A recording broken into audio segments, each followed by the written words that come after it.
Maswerteng gabi po mga ka-STL. Narito na po ang resulta ng STL Muntinlupa para sa araw na to, third draw. February 11, 2025, araw ng Martes. Naway ang mga natayaan nyo pong mga numero kanina ay manalo nawa ngayong gabing ito, 9 PM. Kaya kunin nyo na po ang inyong mga tickets. Narito na po ang resulta.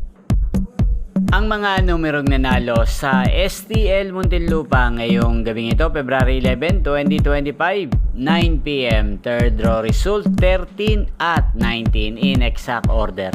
Sa lahat po ng tumaya kanina sa STL Muntinlupa para sa third draw ng 13 at 19, congrats po sa inyo, panalo po kayo.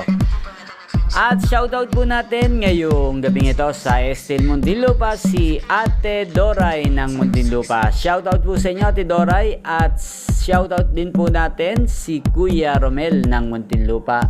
Shoutout po sa inyo Kuya Romel, naway nasa mabuti rin po kayong kalagayan. At sa lahat po ng mga taga Muntinlupa dyan, shoutout po sa inyo. Inyo pong napanood ang resulta ng STL Muntinlupa. Magkita-kita pong muli tayo bukas ng alas 11 ng umaga dito po sa channel na to. Thank you for watching.